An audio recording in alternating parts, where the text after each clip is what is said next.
Bunda, kenapa habis endoskopi malah sensasinya itu makin parah? Kira-kira kita berapa lama sih konsumsi obat pasca endoskopi? Boleh nggak sih kita kalau konsumsi obat dokter dibarengi sama kayak madu, Zetsmak, ataupun obat-obatan herbal yang lainnya? Video kali ini aku bakal bahas ya. Pastikan kalian nonton video sampai selesai, bantu aku subscribe, like, comment, dan share.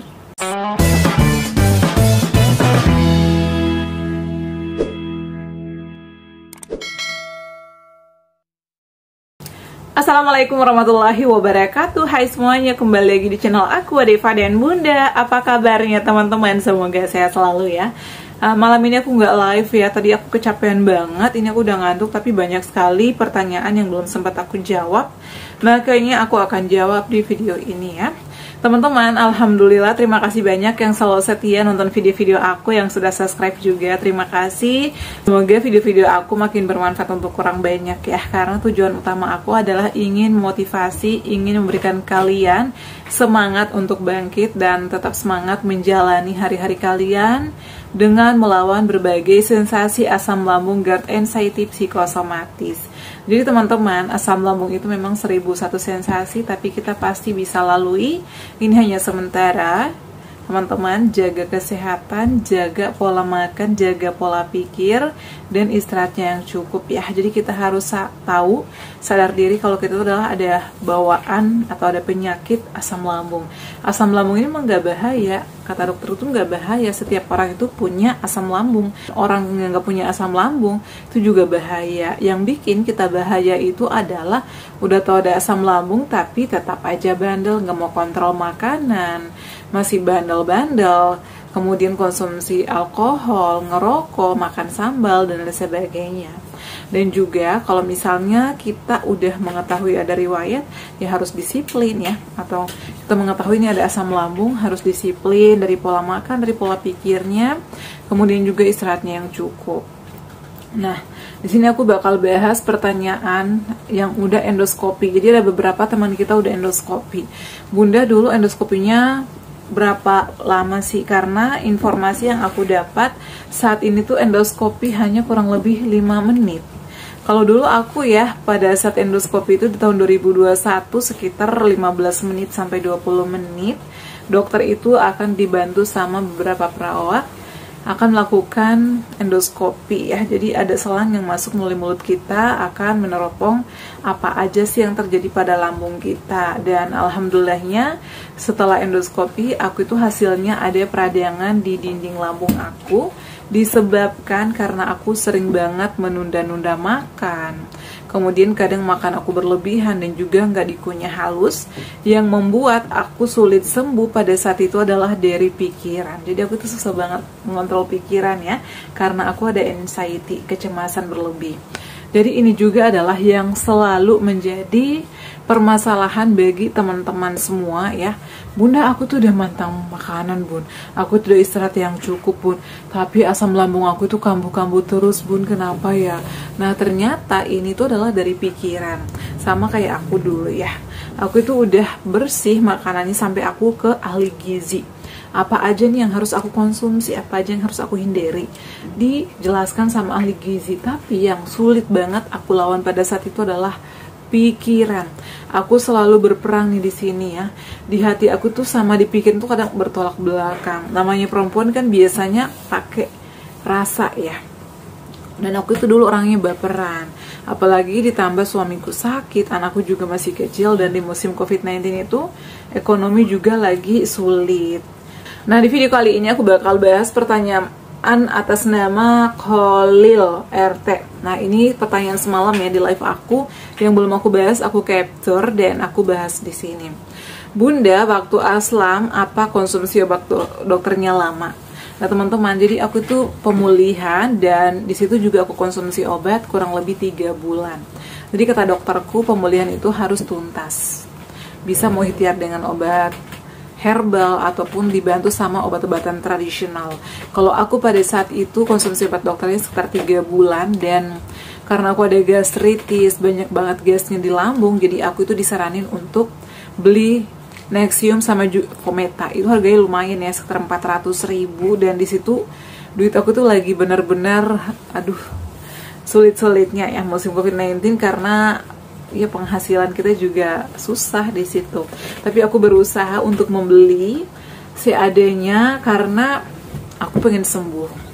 Ya emang cocok ya aku konsumsi Nexium sama Fometa, cuman aku sekali beli, dan pada saat konsumsi itu juga harus disiplin pola makannya, pola pikirnya, dan juga istirahatnya yang cukup. Berapa lama? Kurang lebih 3 bulan. Jadi kata dokterku untuk pemulihan itu ada harus tuntas. Jadi kalau misalnya kita disaranin konsumsi obat 2 bulan, ya berarti harus konsumsinya 2 bulan, karena yang mengetahui hasil endoskopi itu kan dokter. Yang mengetahui kondisi kita itu adalah hanya dokter. Jadi biasanya dokter akan berikan obat-obatan, ini konsumsinya 30 menit sebelum makan, ini konsumsinya 1 jam sebelum makan, ada juga yang 2 jam setelah makan.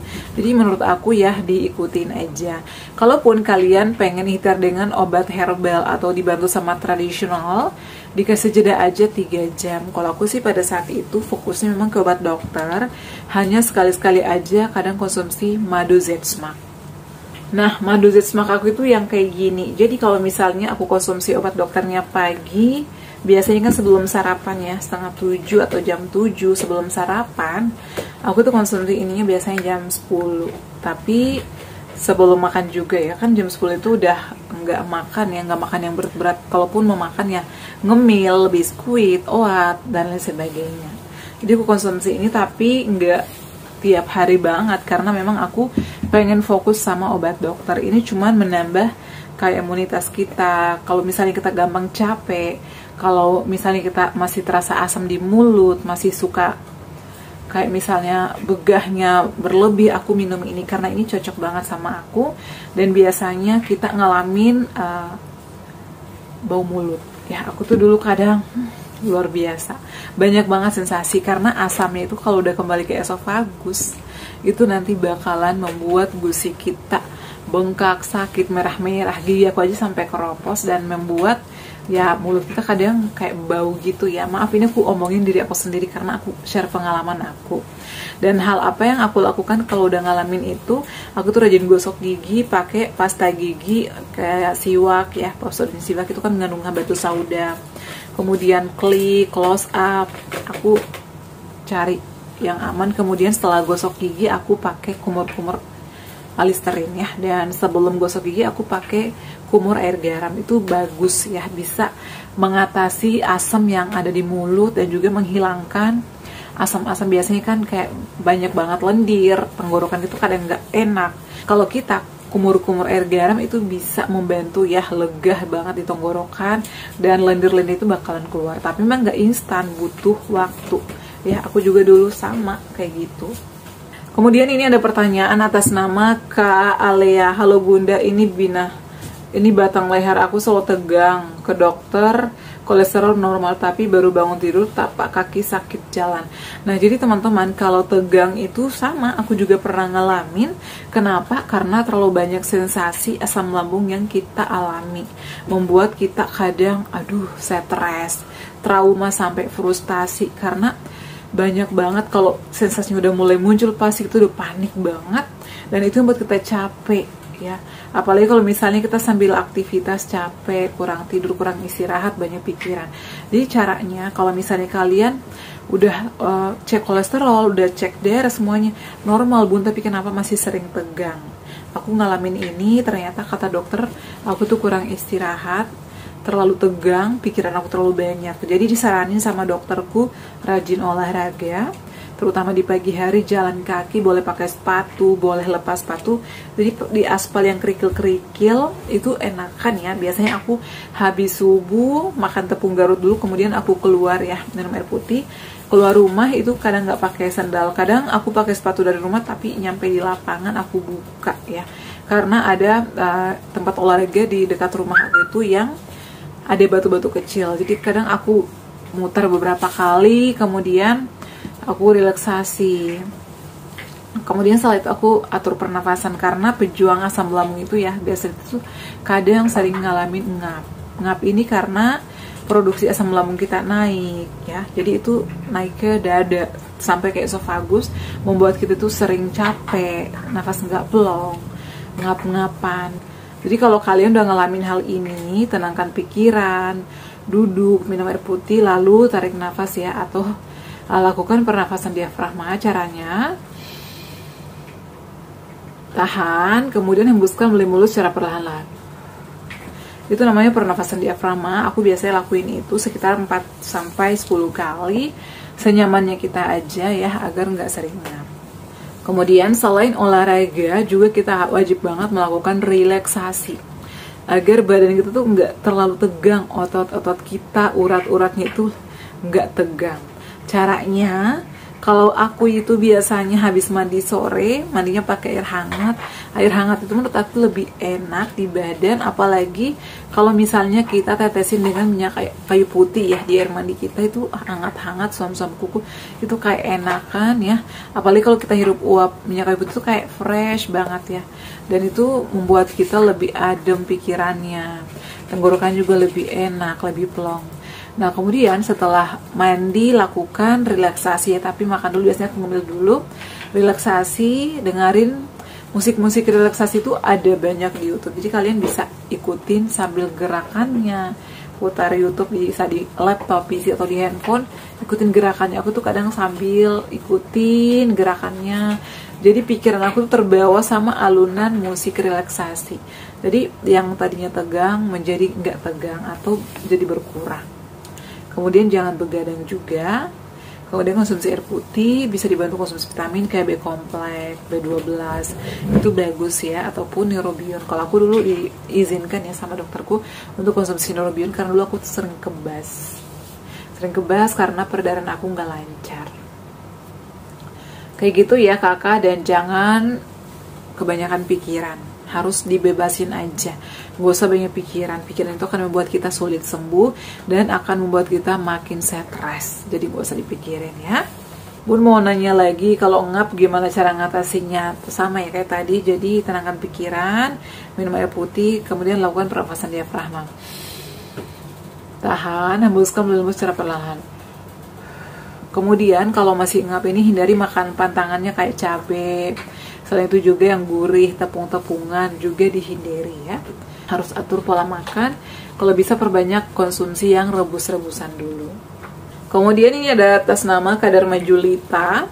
Habis endoskopi udah berobat dokter kok malah tambah parah ya Deva, salam asal maghrib meriang. Nah, jadi kalau kita udah endoskopi itu biasanya dokter akan berikan beberapa obat-obatan ya, seperti yang aku informasikan tadi. Jadi kakak ya, selain konsumsi obat dokter, kita juga harus menjaga kesehatan. Kenapa meriang? Biasanya kita kecapean, banyaknya aktivitas kita, kurang istirahat, atau mungkin ada sesuatu hal. Jadi kita itu biasanya kalau misalnya badan kita lagi nggak enak, ya jangan dipaksa untuk kerja, jangan dipaksa untuk melakukan aktivitas, istirahat yang cukup. Dan kalau aku ya, dulu kan habis endoskopi itu ada kontrol sekali seminggu. Jadi kalau misalnya ada sensasi apapun yang aku alami, ya aku obrolin ke dokterku. Jadi dokterku memberikan obat. Tapi kalau misalnya kak jauh nih dengan rumah sakit, kira-kira boleh nggak minum paracetamol? Nggak apa-apa sih. Jadi caranya istirahat yang cukup, konsumsi air putih yang suam-suam kuku, bisa dibantu konsumsi jahe.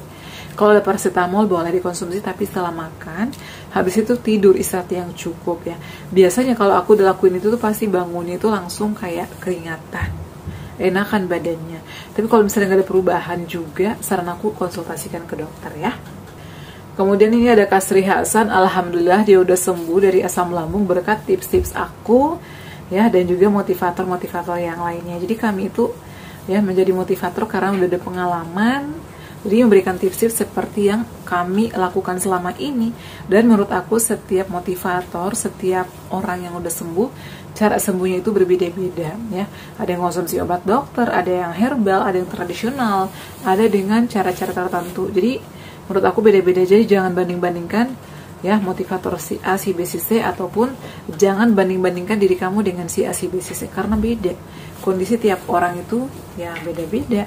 Jadi kita harus fokus sama pengobatan kita, jangan baperan, jangan dikit-dikit cemas, healing, lakukan relaksasi, meditasi, lakukan hobinya, lakukan hal yang menyenangkan agar pikiran itu selalu positif. Berbaur sama orang-orang yang positif, komunitas jogging, lari, yoga, ataupun kajian-kajian ustazah dulu aku selalu ikut ya.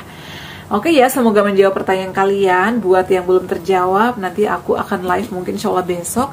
Dinantikan aja live aku. Dalam seminggu aku usahain live 3 kali ya, ataupun 4 kali sesempatnya. Aku juga nggak bisa maksain karena aku ada riwayat, jadi aku takut kalau kecapean. Aku juga nggak bisa tidur di atas jam 10 sih teman-teman ya. Oke ya, cukup sekian video kali ini, semoga bermanfaat. Terima kasih yang selalu setia nonton video-video aku. Yang belum subscribe, bantu subscribe ya. Jangan lupa dukung aku juga dengan cara like, comment, share, dan subscribe. Assalamualaikum warahmatullahi wabarakatuh. Sampai ketemu lagi di video-video aku selanjutnya. Bye.